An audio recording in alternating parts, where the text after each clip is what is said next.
备有消息，沙特阿拉伯民航业出现了历史性的大增长。沙特民航局最近公布说，今年1月份到6月份，民航乘客达到了6200万人次，增长了 17%， 航班量 44.6 万架次，增长了 12%， 货运 60.6 万吨，增长了 41%， 连通目的地达到了163个，增长了 23%。 所有的这些成绩都大大超过了疫情前的水平。能够取得以上的成绩，主要与过境免签政策有关。今年1月份，沙特面向全球推出了96小时过境免签政策，不限国籍，只要购买了沙特航空或者旗下的纳斯航空的机票，在利雅得或者是吉大机场转机，便可入境停留4天。沙特民航虽不如阿联酋或者是卡塔尔发达，但也算是地区一霸。由于财大气粗，沙特航空硬件很好，机票也不算贵，特别是它旗下的廉价航空 NAS 经常只要300-500块钱，因此大量的中东、印度和东南亚游客借机前往沙特，不少的非洲乘客也因此选择在沙特转机。严格的说，与香港和澳门等地的7天过境免签相比，沙特的政策缺乏诚意。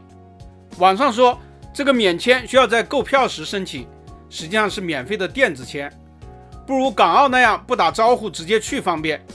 它甚至还不如马来西亚厚道。马来西亚也有5天免签，也限制航司，但不必事先申请。不过沙特在推出过境免签措施之前，还配合实施了另外一大套的战略措施。据称措施来自于王室，内容包括投资1000亿美元加强民航业，组建利雅得航空，加强纳斯航空机队等等。它的主旨是大力发展民航业，追赶阿联酋和卡塔尔。这套组合拳现在看来收到了奇效，由于沙特航空因此大幅降价，与过境免签措施配合，吸引力特别强大。以中国为例，今年上半年很长一段时间，从北京出发，经利雅得中转前往纽约，往返含税价都只要4500元左右。以前中国人受签证限制，极少考虑在沙特转机，现在不但机票最便宜，还可以进城访问，那就更吸引人了。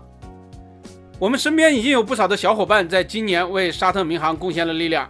据他们反馈，沙特人的服务精神还比较差，因为需要当地电话卡，利雅得机场甚至连不上公共 WiFi。但总体来说，机票便宜的话，你要什么自行车啊？真香！哎呀，希望沙特改善服务，把中转业务做大做强。本期咱们就聊到这里，下期见。